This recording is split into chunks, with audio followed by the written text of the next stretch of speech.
Halo, salam sejahtera Malaysia. Oke, sekarang kami berada di Mekong Island. Mekong Island. Jadi saudara-saudara, alright. Ah, saya nampak ada satu berita nih. Dia menyebut berkaitan dengan skandal rasuah di Sabah. Yang kini telah menjadi cerita buah mulut ramai orang. Betul aja. Jadi, saudara-saudara, Syafi Abdal dah bersuara.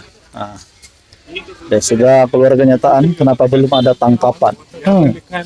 Ini kalilah Syafi Abdal buat pengakuan berkaitan siasatan 1MDB sebelum ini.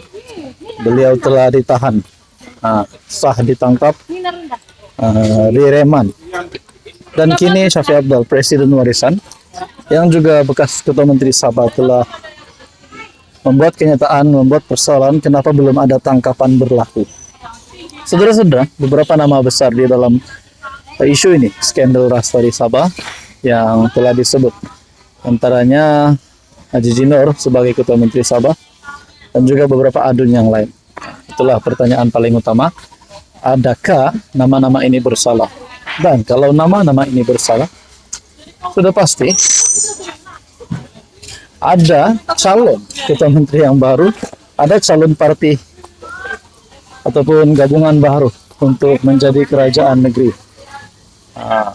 Pertimbangan untuk menukar kerajaan negeri hari ini dan juga Ketua Menteri Sabah.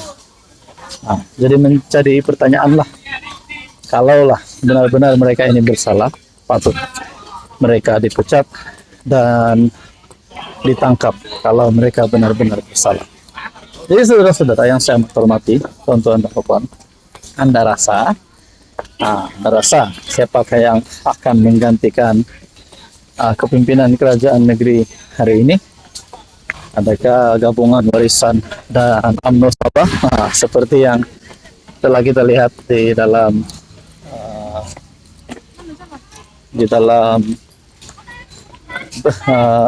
Facebook, ya, media sosial berkata kononnya Warisan dan UMNO Sabah kompromi 50 kursi untuk bertanding pada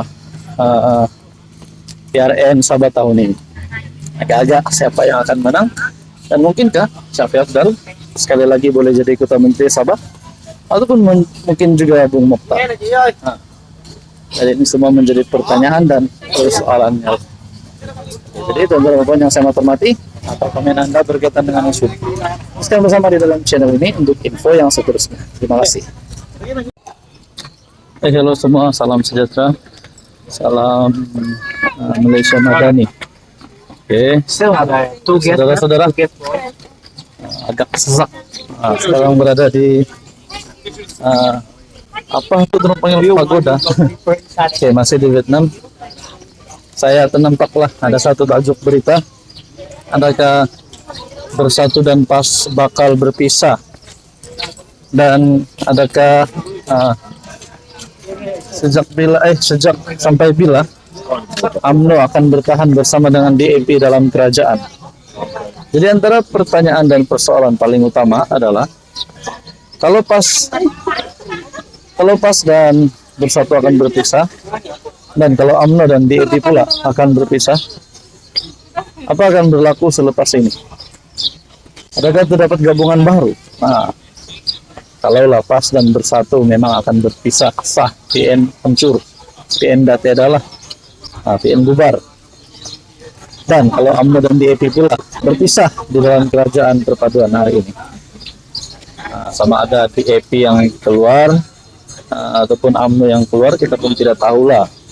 Tapi adakah sekiranya UMNO DAP tidak lagi bersama di dalam kerajaan, sekiranya PAS dan Bersatu pun keluar daripada gabungan bersama itu di dalam Perikatan Nasional, adakah PAS dan UMNO boleh bergabung, ataupun Bersatu dan UMNO yang bergabung, ataupun mungkin juga DAP yang akan keluar daripada Pakatan Harapan dan bergerak solo? Jadi banyak kemungkinan, tapi apa yang saya lihat hari ini adalah DAP dan PKR di dalam PH saya rasa tidak ada masalah. Ah, cuma pembawaan UMNO dan DAP itu yang semakin banyak cerita lah. Tapi apa sebab UMNO dan DAP nak berpecah dalam kerajaan? Apa sebab? Dan begitu juga Pasukan Bersatu, apa sebab mereka untuk berpecah di dalam Perikatan Nasional? Jadi saudara-saudara yang saya hormati, kalaulah ada perpecahan berlaku di antara Pas Bersatu, di antara UMNO dan DAP di dalam kerajaan, mungkinkah akan ada satu gabungan baru? Apapun kita nantikan saja apa yang akan berlaku lah. Saudara-saudara, saya berada di saya pun lupa juga nama tempat, tapi ini adalah kita boleh tengok tempat bersejarah. Tempat bersejarah. Ini adalah culture in Vietnam. The vibe is very traditional. The vibe is very relaxed here. So I'm glad to be. I'm glad I have the opportunity to visit Vietnam. This is the place we have visit. Before we in Saigon City. Now we on the way to our trip to Mekong, Sungai Mekong. Okay guys, thank you so much. Okay, hi, hello, salam sejahtera Malaysia. Selamat datang ke channel Fels Lifestyle. Hari ini saya berada di Vietnam. Beginilah keadaan. Saya berada di area on the way ke Mekong. Kami mau pergi di Sungai Mekong dari Saigon, bandar besar Ho Chi Minh lah, Ho Chi Minh City. Oke, saudara-saudara yang saya hormati, memang kejutan lah kalau tiba-tiba pembangkang, tiba-tiba Perikatan Nasional, kalau tiba-tiba Muhyiddin Yassin cukup jumlah. Kita pun tidak tahu lah kenapa ada saja cerita nak tumbangkan Anwar, ada saja cerita mau kalahkan Anwar. Siapa agaknya gabungan baru ataupun mungkin ada gabungan politik baru yang akan tumbangkan Anwar. Mungkinkah Mahathir, mungkinkah Muhyiddin, Najib Razak, kita pun tidak tahu lah. Kalau lah ada gabungan baru itu. Tapi sebenarnya kenapa nak tumbangkan Anwar di saat ekonomi semakin stabil, di saat politik semakin stabil di Malaysia? Jadi bagi saya tak perlulah, tunggulah PRU16 nanti. Kalau nak tumbangkan Anwar, itu silakan. Tapi kalau selagi Anwar kita dapat lihat masih relevan untuk memimpin negara, janganlah kita bawa pembawaan yang buruk untuk menumbangkan Anwar. Saudara-saudara yang saya hormati, topi jatuh. Oke, alright, kami masih berada di Vietnam, outing selama hari 3 malam. This is our second day at Vietnam. Nah, saya punya bos besar belakang. Ini saya punya nenek. Oke, right. So, begitulah. Kita pun tidak tahu lah bila Perikatan Nasional cukup jumlah kan. Yang penting Anwar Ibrahim tetap menang. Sebagai PM hari ini masih lagi relevan bagi saya.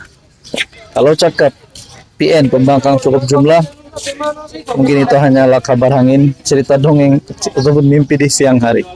Jadi saudara-saudara, kalau ada gabungan baru nanti akan tumbangkan Anwar Ibrahim. Agaknya siapa gabungan baru itu?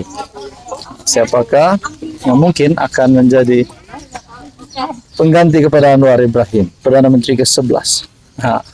Adakah selepas mungkin ada yang tidak menyokong kenyataan-kenyataan Anwar di Dewan? Adakah mungkin ada bekas Perdana Menteri, termasuk Ismail Sabri, Muhyiddin, Mahathir, Najib Razak, mungkin akan membuat parti baru, gabungan baru untuk tumbangkan Anwar pada PRU16 nanti. Jadi agak-agak siapalah yang akan jadi PM nanti. Kita tunggulah cerita seterusnya. Yang penting setakat ini mereka tidak harapan untuk tumbangkan Anwar. Oke guys, thank you so much.